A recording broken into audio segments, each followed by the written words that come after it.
Okay. Brother Larry. Yeah. All right, I want to do this disclaimer for my video that I'm going to put up in this lesson. Sit in. I'm going to do a disclaimer. Okay. And then after I do my disclaimer, you can go into the lesson. Okay. All right, YouTube. What we're going to do now, this is our third session on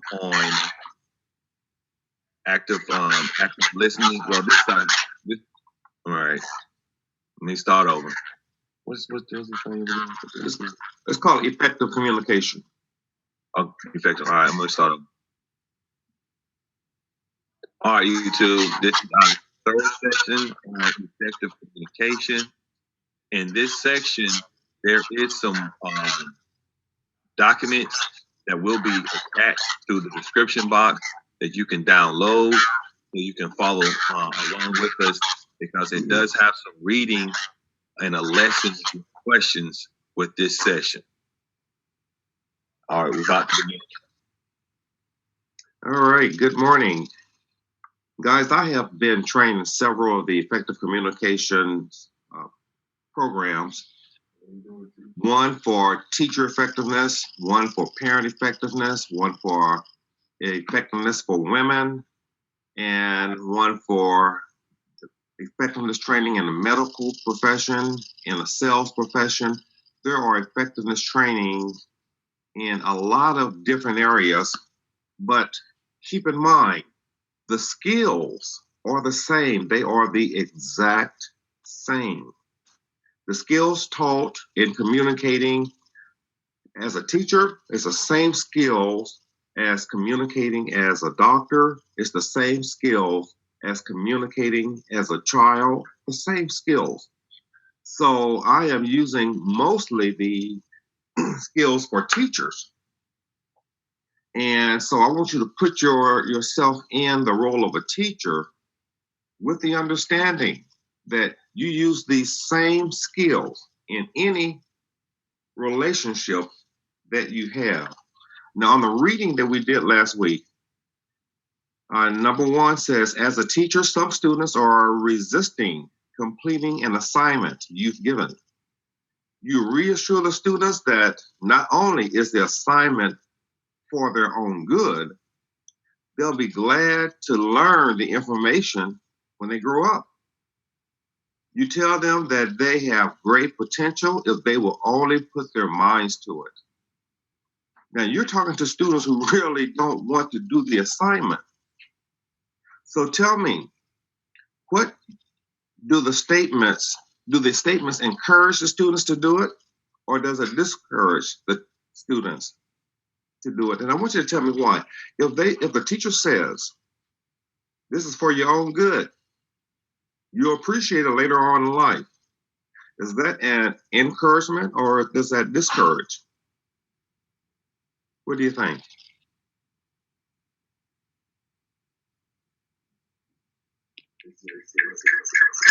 That means discouraged. It's discouraging because the teacher, it can make the experience miserable. Yeah. For the teacher, it can make more inadequate.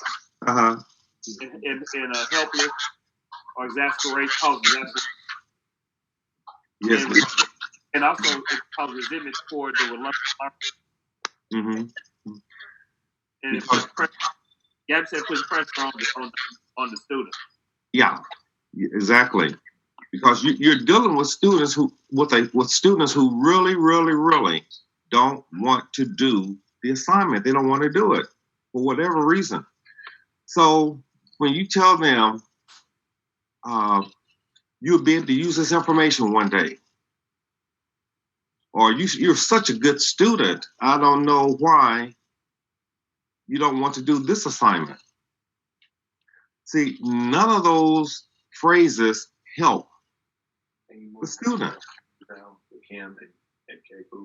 Y'all see that? I agree. Look at number 2. The author states that the quality of the teacher-learning relationship is crucial. Do you agree or disagree? And then tell me why. And you can look on pages 3 and 5. Do you agree that it's crucial? And if you do, tell me why. If you don't agree, tell me why.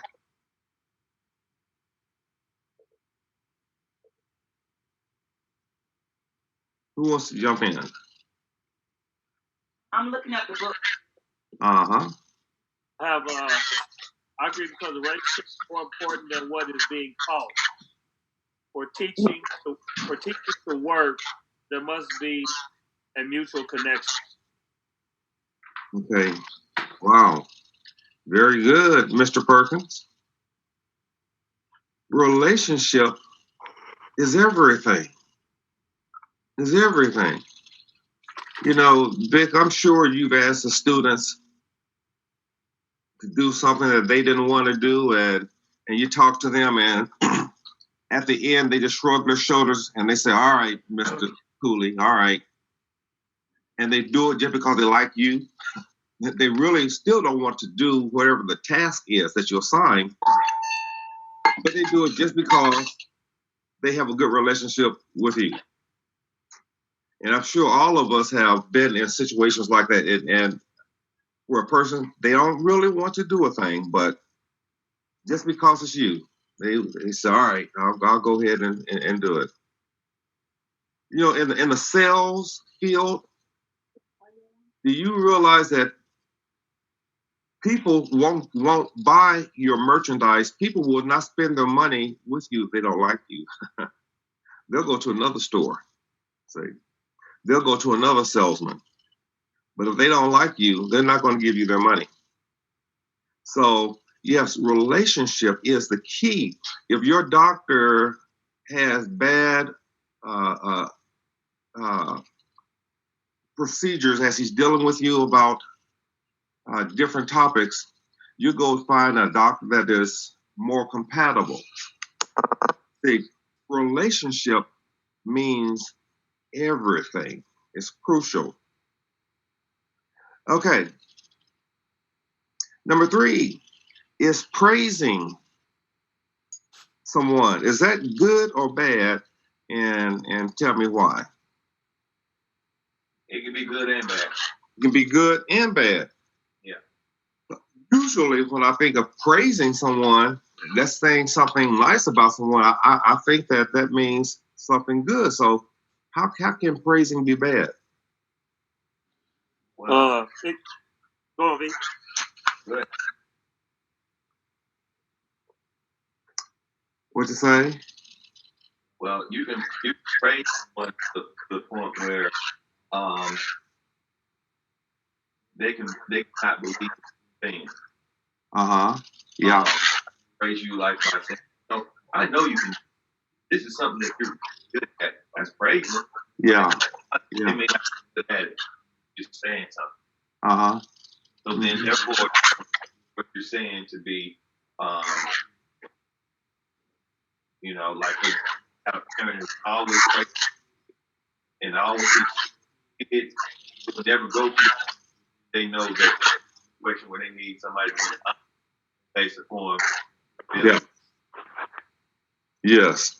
I also think that trying to encourage people, and you say things that you feel is encouraging, to just remind them that they aren't capable to achieve something. Right. To achieve something. So you're trying to encourage them, just remind them that they haven't or possibly can't. Exactly. And I think praisal can be very good depending on the person. mm-hmm. Well, I mean, I could say praising is universal, but depending on the person, it can be very effective depending on who you work with. But I think praisal is universal. Okay. I think one form of praise can make the person feel like they're being manipulated, and another one could, another form of praise, if it's done properly, makes them feel human, makes them feel that you're human and you can relate with them. Exactly. It can be good or bad. And when a person has a problem, then praising can come across as being manipulative. Imagine a little girl coming into your classroom after recess or during recess. The kids are outside playing, and a little girl comes in and says, Mr. See, the kids won't play with me. And then you go to her and say, I don't know why they won't play with you because you're such a sweet young lady. I don't understand why they won't want to play with you. You're smart. You have a good personality. How is that coming across? This girl is upset because nobody's playing with them. And then Mr. C, you're saying, I don't understand why, because you're so smart. You're so pretty. You're so kind.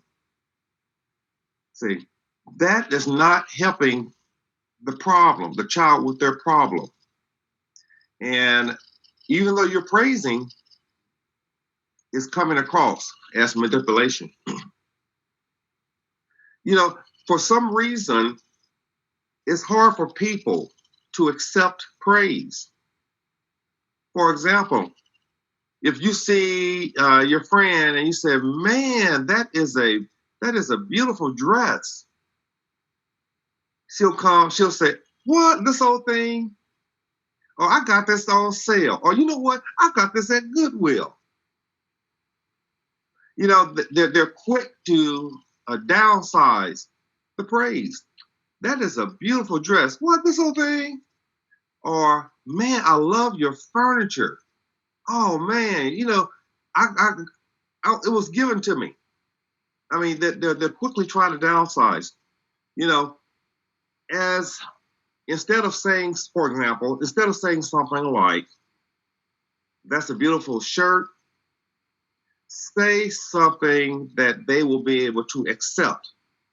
For example, man, that color blue looks so good with your complexion. Or, I like the way the collar is designed on that shirt. It makes you look so distinguished. I like that. See, that is so much easier to accept than saying, oh, I love your shirt. So when someone comes to you and they give you a compliment like, oh, I like your dress, or love your shirt, or love your furniture, or whatever it is, one of the best responses you can say is, oh, thank you. That's all you need to say, oh, thank you. And when you're dealing with someone, try to make it a little more personal. Boy, that your hairstyle brings out your cheekbones, or you know, the complexion, it just goes so well with what you have on today. You know, something along that line will make it easier for them to accept. Is that making sense to you? Yes. Yes, that makes sense. Makes sense. The parent-student meeting on page 9 and 10, do you see how the student is attempting to get the teacher to help him or her select the theme? Now, were you guys able to see how the child was wanting help in the form of, tell me what to do? And the teacher was not going to tell the child what to do. Did you see that? Yes. What did the teacher do? Instead of telling the student what to do, what did the teacher do instead? Was able to express back to the student what the student was trying to express to the teacher. The teacher was making it a point to relate, to make sure that the student knew that he or she knew what they were feeling. But the teacher was not going to tell the child what the other projects were, not going to tell the child what they should do. They just listened to the child. How effective was that strategy? Very effective. See, one thing that we all have to agree with philosophically, you have to agree with this philosophically, and that is this. People have the ability to solve their own problems. They have the ability to solve their own problems. And even if you're dealing with little children, they have the ability to solve their own problems. They usually want to come to us and say, Daddy or Mommy, or, such and such has happened, and they want you to fix it. But you don't want to fix it. See, we have to train the people that we relate to how to deal with the world themselves. So you listen and you feed back what the other person is feeling. The teacher did not give the solution. The teacher, as teachers, we are facilitators. We're not just dispensers of knowledge and information. We are facilitators. And we facilitate the conversation to where the person that you're talking to comes up with their own solution. If someone asks you to fix something and you wind up fixing it for them, and then it doesn't work, they come back and they blame you. Well, that's what you told me to do. They come right back and blame you. So what you don't want to do is be Mr. or Mrs. Fix-It. All you want to do is hear their concerns, hear their challenges, and let them know that you understand their concerns and their frustrations, and you help guide them to making their own conclusions. All right, number 5.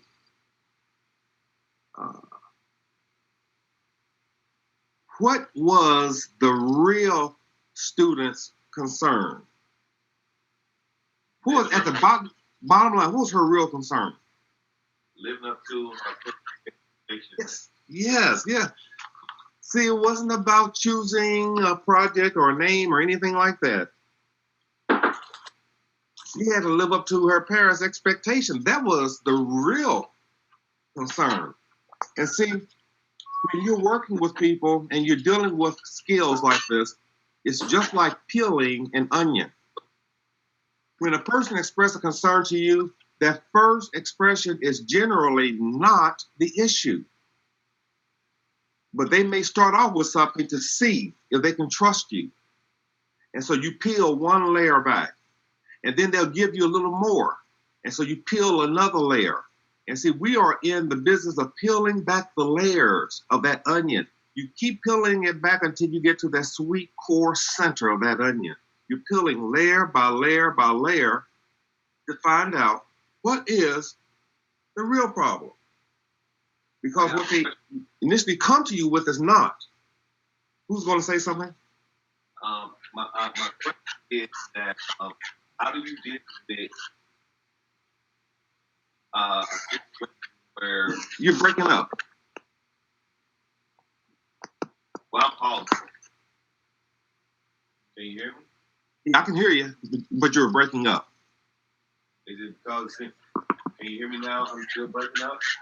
Yeah, I can hear you now. Well, what if the situation is between spouse? When the spouse believes that the solution is between the two of them. So, what if they believe that it's not what's one or the other, but it's a solution that has to be between the both of them? Yes. Like one spouse comes to another one with a problem, and that problem involves the other spouse. Yeah. I think it's easy for us to see the student teacher. Well, some people may not be a student teacher, but I feel like the student teacher is different when you look at it from the element of the relationship with a spouse. Yeah. So, yeah, because you have a teacher and then a student, their relationship is different than a husband and wife who will generally work together. Is that what I'm hearing you say? Uh-huh. So how do you manage when it is a husband and wife as far as coming up with their own solution? Yeah, and let me give you an example. Let's say it's money. Okay. I mean, obviously, that's together part versus teacher student, and it ain't together. I mean, the teacher has a duty and the student has a duty, which is two different, but they have to come together in order for something to be resolved. Or when it comes to the couple, when it comes to money, it's dual, like simultaneously. Yeah. How you work out conflict with that? Okay. So with the student has to do it on their own. With a couple, they have to come up with something together, a decision together. So how do you work it when it's you and your spouse, and you have to come up with something that works for both parties? Yes. And as you'll see, the skills and the strategies are the exact same. Now, here is a challenge that a lot of people have. A lot of people are not able to take one skill, and then apply it in a different area. So you take the skills that you learn with student, teacher, and you use the same skills with spouse.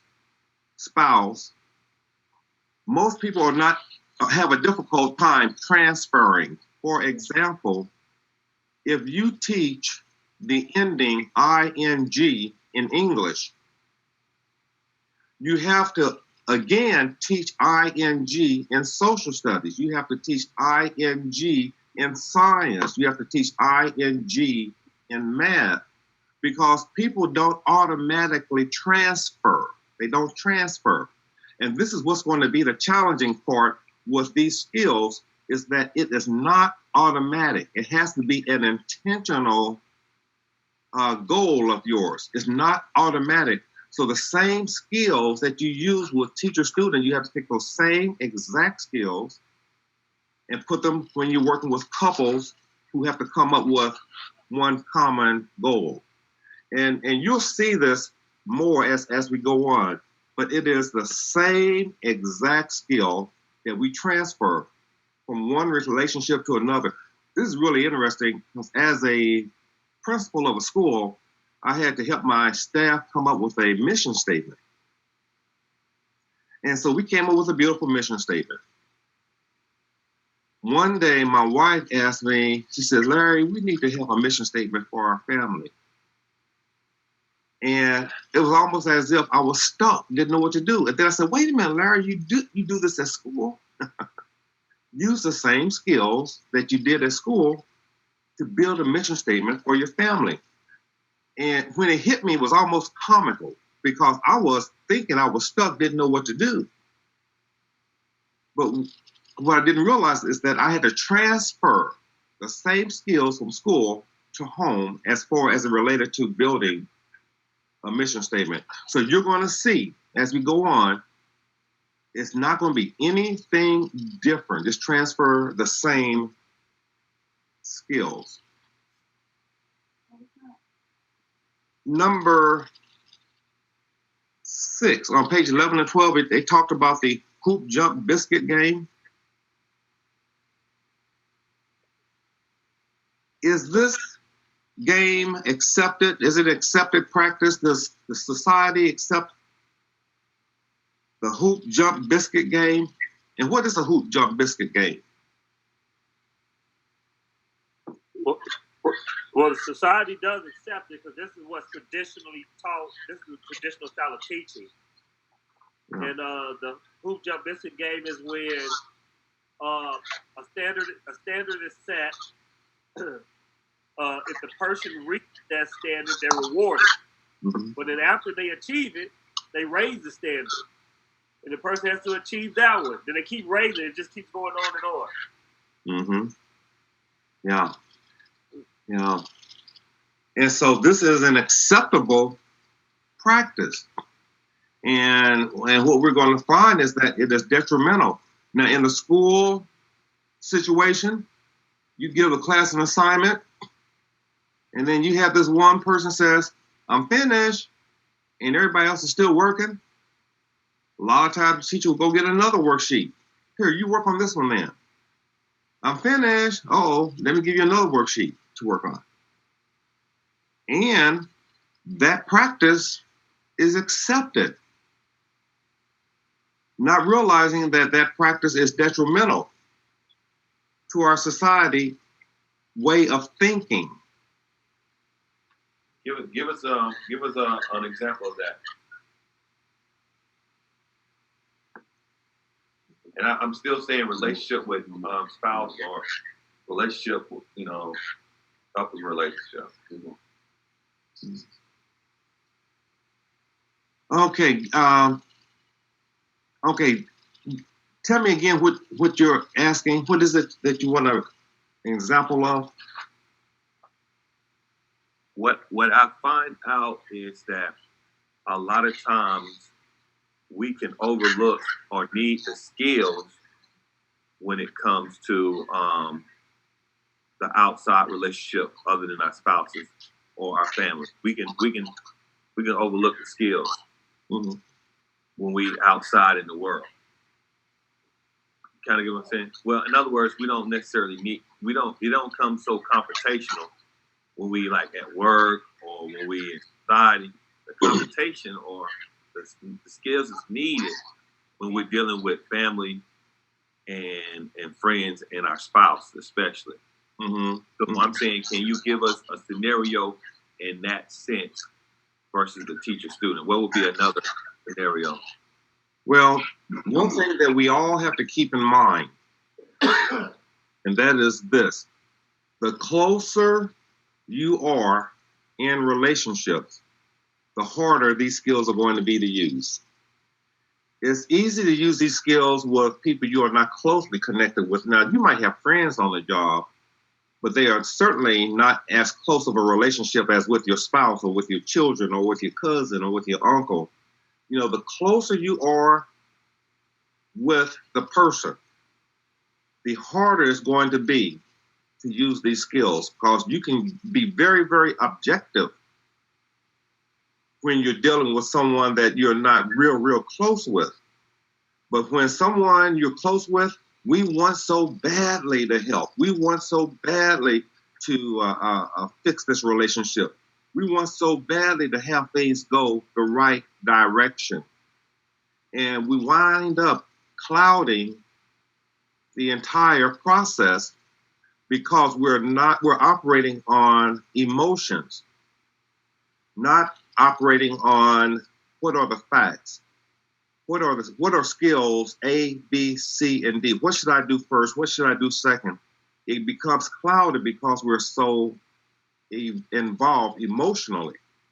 So this is a major challenge when you're dealing with people who are close to you. And we have to always keep in mind that when we use these skills, they have to be an intentional process. I had a conflict with a family member a couple of weeks ago. And man, we didn't argue, but I sure didn't use the skills. And I knew I wasn't using the skills. I wasn't trying to be a bad communicator, but I got so involved emotionally, I just wanted to let them know why I was right. And they wanted to let me know why they were right. And we just kept clashing. After we ended the conversation, this is over the phone, after we ended the conversation, it bothered me to the point where I had to contact that family member and I said, hey, look, let's start over. Because it wasn't my intent to hear you. My intent was to be heard. Let's start over because it's important to me to understand what's going on with you. And so we were able to start over and I was able to get a better picture of what was going on. So your observation is very important, Vic, that dealing with a person that's close to you, these skills are going to be challenging. But they are doable because we're going to know what to do, but nobody's going to force us to do it. So we have to discipline ourselves. We have to discipline ourselves to make sure that this happens, this communication process takes place. And we're going to get more into this as we go through materials. We're going more through the materials? You're going to give us some examples on how we can regain control of our emotions?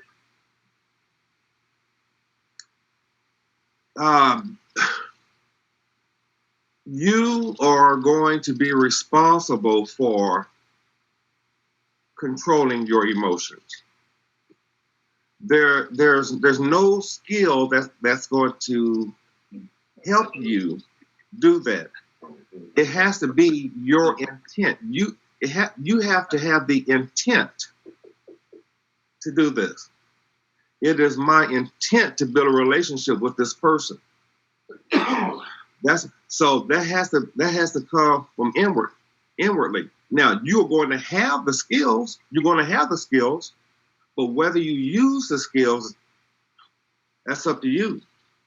You know, I was talking with another friend of mine, and they were telling me about something going on with their girlfriend.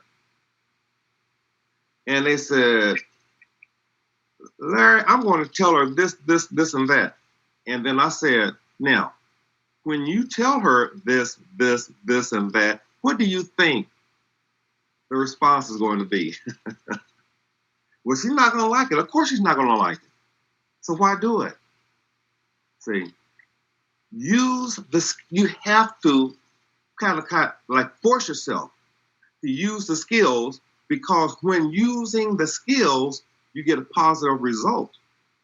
If you choose not to use a skill and you want to shoot from the hip, it's going to end up disastrously every time. Every time. So you have to be responsible to discipline yourself to use the skills. This, on page 13 and 14, it says the philosophy are the following. The basic human relationship between teacher and student remain the what? Same. The same. We're on 7A. They remain the same. I don't care if it's a kindergarten student or a student working on their doctoral dissertation, or a high school or middle school student. It doesn't make any difference. It remains the same. The human relationship. You got to have that relationship. B, students are Human beings. For B. Human beings. Human beings. They're human beings. The quality of student-teacher relationship is contingent on how the students are treated by the teacher. See, it's not the teacher's responsibility, it's the student. You know, You get a child and you say, well, why can't Johnny read? My question is, I hired you. I mean, you're the professional. Why can't you teach Johnny to read? And I don't know a Johnny who have the cognitive ability and a drive. Every Johnny who cannot read, when they turn 16, they somehow learn how to read that driver's license book, that manual. They learn, and if they fail the test, they come back home and they reread that book. You don't have to encourage them and motivate them and tell them, well, you're such a good student. I mean, you don't have to do any of that.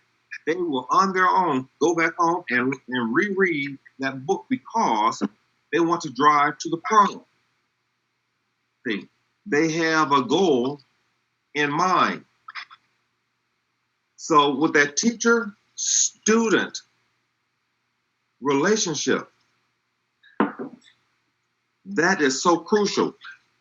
With the husband-wife relationship, with the colleague at work to the other colleague at work, it's the relationship that is crucial. And D, there are far more similarities than differences. See, these skills work with everyone because it's human beings. That's what we are. If you look at the chart, communicating is so challenging. Here, you have a person who sends a message over to another person. It could be through a text or it could be talking, but they get message and they send it to the other person.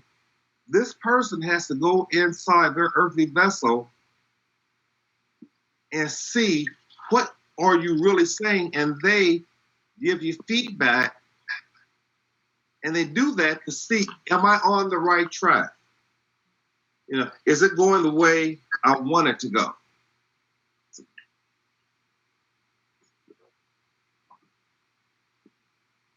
I know you believe you understand what you think I said, but in actuality, I'm not so sure you realize that what you think you heard is not what I said.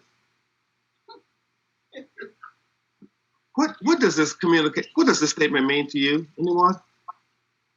Like to comment? What is this? What do you think this means? Miscommunication.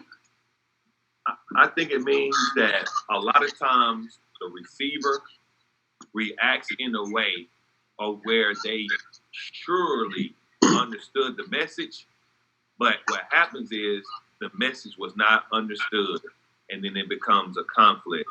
Yeah.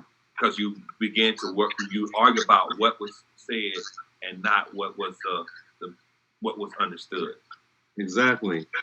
And you're both correct. And Kim, it is miscommunication. I mean, how is it possible? How is it possible that one person can say something and when confronted, they deny? You misinterpreted him or her. How can you say someone, well, I told you A, B, C, and D. No, you didn't. You didn't tell me D. I don't remember D. You said A, B, and C. How is it possible that you can tell someone so succinctly and they still not get it? Guys, communication is tough. It's tough. Would you agree with this? Speech is a joint game between the talker and the listener against the forces of confusion. Unless both make the effort, interpersonal communication is quite hopeless. It feels like that a lot of times. Yeah. And sometimes, you say, what is the use? They're not getting it, and I can't help them to get it. What is the use? Sometimes you just feel like, well, forget it. And remember when our first lesson, we either fight, or we flight, or we submit. And none of those are good for a relationship: fight, flight, or submit. Or we revert back to barbaric tactics where I win, you lose at all costs. I win, you lose.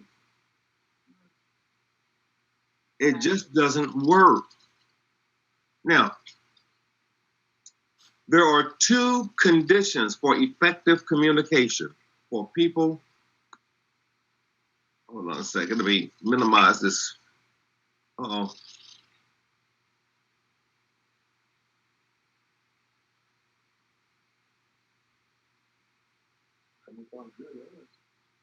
There it is. Okay. For people to effectively communicate with each other, as opposed to merely going through the motion, there are two conditions that must exist. One is attention, and the other is intention. Now, attention, thoughtful consideration for others, another, observing carefully, the act of courtesy or consideration. Your intention is conscious in your thoughts. It's conscious. It can go from one thing to another in an instant. It can't be on two things at once. This is why you have the proverbial husband and wife at breakfast table, and the husband is reading a newspaper while the wife is trying to talk. I hear you, honey. I hear what you're saying. But that wife is not getting that message, because some way, somehow, in their earthly vessel, they know that you cannot be on two things at one time. One has to have the priority. Now, what are some clues that someone is paying attention to you? What do you kind of look for to see if they're paying attention to you? I think eye contact is the first thing. Yeah, eye contact. What else? Shaking of the head. Yeah, acknowledgement, shaking of the head. Yeah. Not being distracted with their cell phone or watching TV. Okay, they're not being distracted. You know, they might be leaning forward, looking at you, they're shaking their head, but they are giving you signs that they are with you. Very good. Now, intention. Intention is determination to do a particular thing in a specified manner, plan, or purpose. Intending something is quite different from wanting or wishing. For example, I wish I was an effective communicator. I want to be an effective communicator, or I intend to be an effective communicator. Can you see the difference in intention as opposed to what I wish or I want? See, I intend.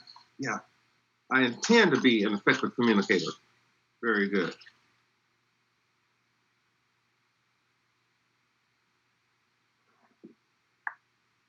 These communication skills will only be effective with those whom you intend to have a positive relationship. Now, quite frankly, you might not want to have a good relationship with everybody. There might be some people you could care less whether you have a good relationship with that person or not. So these skills are not meant for them. These skills are for people who you intend to have an effective relationship with. Now, it can even be with someone that you don't like. For example, you might not like your coworker, but you need your coworker because you are on the same team. You might be working on a project together. And whether you like that person or not, that's not the issue. The issue is that you need that person so you can complete this project. So you want to work on these skills. You might, if you have a neighbor down the street. You very seldom see them. You don't like them. You don't care about them. And, it's not important to you if you have a relationship with that person or not, then you don't use these skills.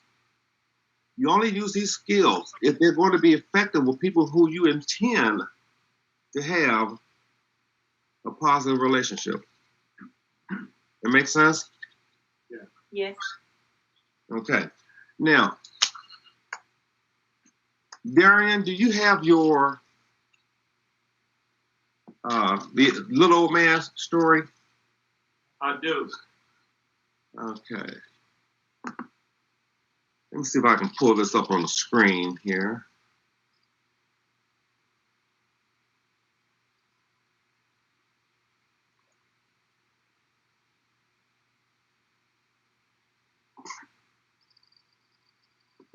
Can y'all see the screen?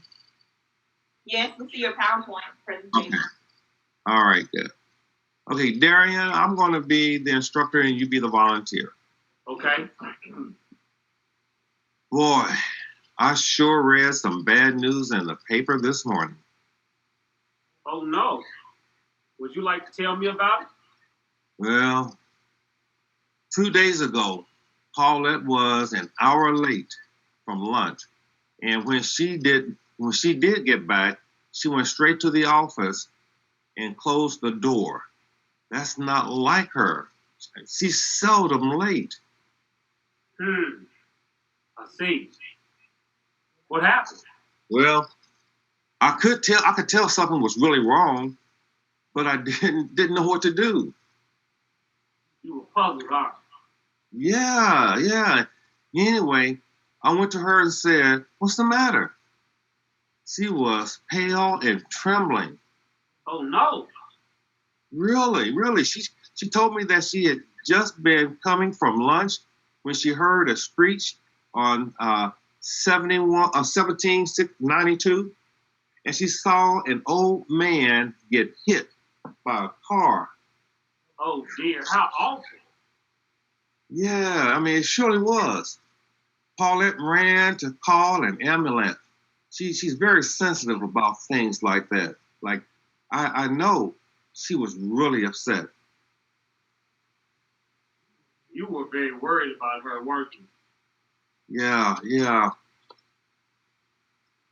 I was. I had no idea what to say to her. You wanted to help, but you weren't sure how. Well, I don't like it. I don't like it when I try to rescue people, and it never works. You're surely certain about that? What did you do? Nothing. I just listened, and she told me all about what happened. Paulette's very thorough. I like that about her. You do, huh? Yeah. She amazes me in many ways. You'll never believe what she said she was going to do. What's that? She said she was going to try to find out what hospital the little old man was in and see if he had anyone at home. He might have a doggy and no one to feed him. Amazing. I should say, that really is something. Well, we have been really busy lately, working too many late nights, and I mostly forgot about the old man until I read it. I read this morning's paper. Oh, that was the bad news, wasn't it? Yeah, the old man died. I'm sorry. Me too. I always feel sad when someone dies. I understand. But he was 91 years old, and he had lived his life. I guess it was just time for him to go. Yeah.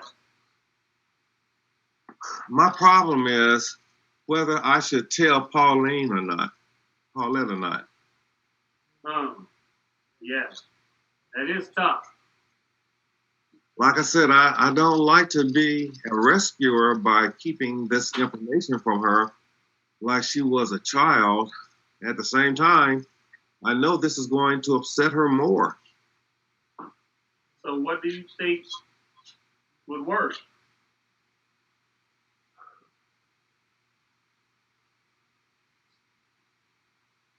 So what do you think will work? Well, I think the best thing to do is just wait a few days. If she doesn't find out herself, I will tell her. That's the best plan. You seem to be feeling better about this. Yeah. I'm aware of how much I respect Paulette.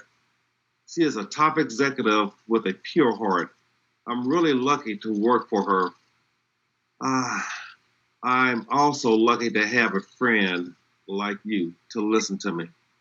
Thank you. Oh, you are most welcome. Thank you for sharing this with me. Yeah. Oh, man, that's tough. That's tough. It would have been so easy to say, well, you know what? I think Paulette should be told right away. So I think you need to go and tell her right away. Or I don't think you ought to do this or that. What was your impression on the instructors, the way the instructor handled this situation and the observer? How was Darian as he was talking to me and responding to me? I was observing. He was impressed. Okay. Yeah. What do you think about Darian's reaction to me? Oh no, I feel like there was some points where he was it seemed as if, what's the word I'm looking for?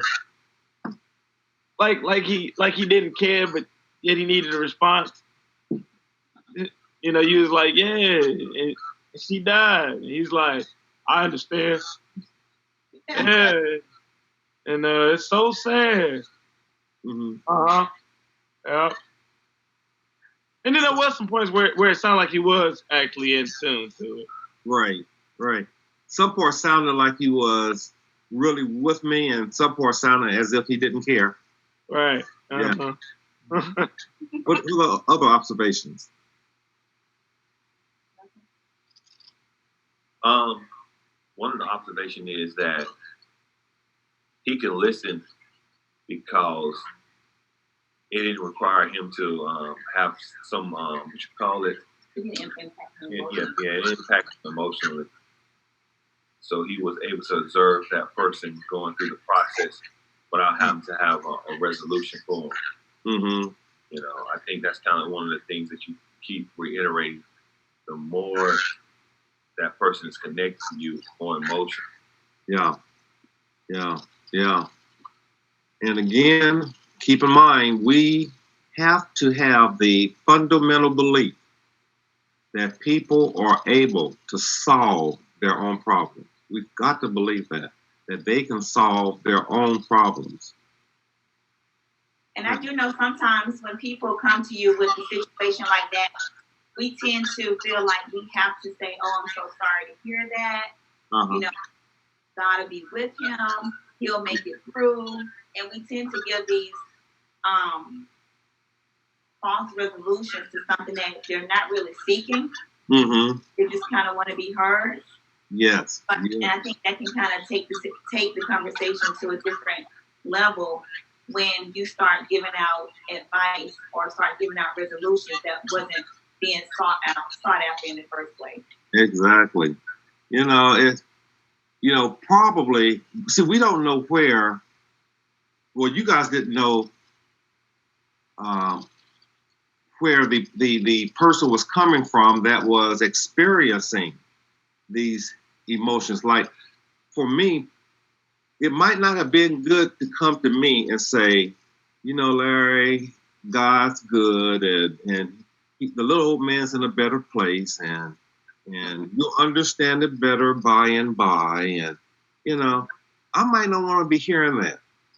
I might not want to hear that.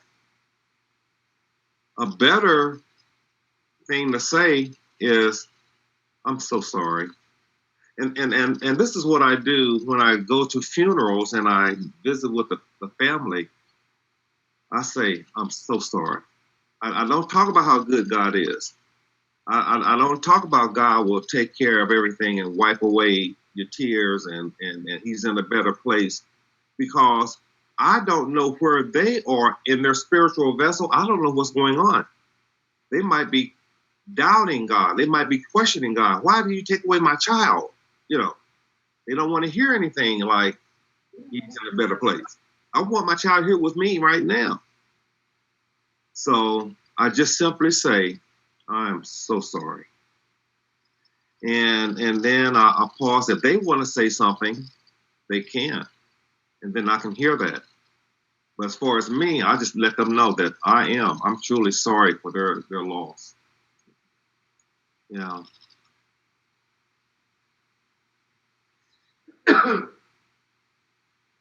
Communication is tough, guys. It's tough. And I've been doing this for 40 years. It's still hard for me. It's still hard. And it's not automatic. But when I catch myself not using the skills, I have to kind of shake myself and start over again. I said, this is not the way it is supposed to be. Larry, use your skills, use your skills. But as you learn them, you continue to practice and continue to practice. So we're going to do some more practicing on next week. Well, next Saturday, I have an all-day workshop from 9 in the morning to 3 in the afternoon. We can either have the workshop when I get back, like maybe from 6 to 7, your time, or we can have it on another day, maybe after work on Friday or maybe Sunday, or we can skip next week and I can send you an assignment and then we'll pick up in 2 weeks. What will work best for you guys? Later Saturday, 6 or 7, move it to a different day, like a Sunday afternoon. I'll let the group decide on that one. Okay. Yeah, Saturday 6 to 7. Okay.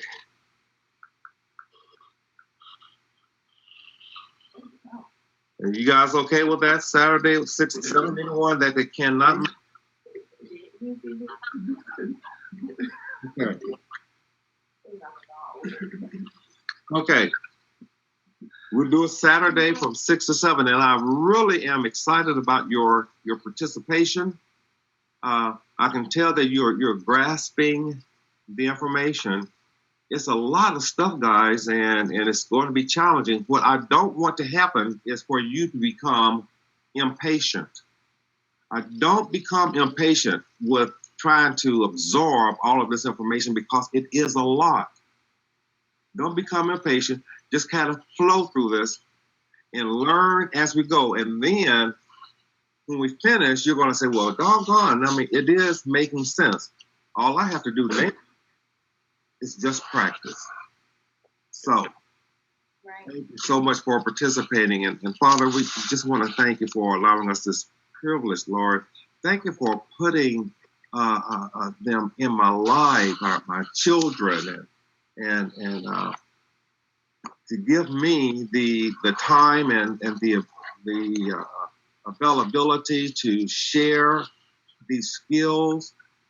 Thank you, Lord, for blessing them, and they're seeking wisdom. And we pray that you give them your wisdom, that they will be able to work effectively with people who are having challenges and concerns. We just want to thank you, Father, as they continue on with their Sabbath. As they continue on with their Sabbath, Lord, and meditating on you and loving you and hearing from you. Just thank you, Father, as we come to you now in spirit. In the Master's name of Jesus Christ, we pray. Amen. Hallelujah. Okay, guys. I think of a great example of this skill. What's that? What you I say? think of a great example of the skill here Uh-huh. is like Muhammad Ali used to go to the other people's camps and taunt them because he wanted them to get into the ring and be emotional. Yeah. While he used all these boxing skills. Mm-hmm. And so imagine somebody all frustrated emotion getting into a verbal disagreement and looked at it like a boxer. They walking into the ring, they ain't got no mouthpiece on, no headgear. They don't have the gloves, they don't have anything because they're so emotional. Amen. That's right. Boy, I tell you, and this is where the discipline comes in. You can't allow your emotions to overtake you because you'll be ambushed. So you have to build up your core, just like Muhammad Ali did, and he built his core so strong that he could take those punches from Holmes. Right. He can lay back on those ropes and allow Holmes to use his emotions to punch himself out. And then when the time was right, he struck back. So this is where we have to build up our core, all the skills that we can possibly learn and not be emotional, because this is the only way we can help other people. Amen. Well, guys, thank you so much. Thank you.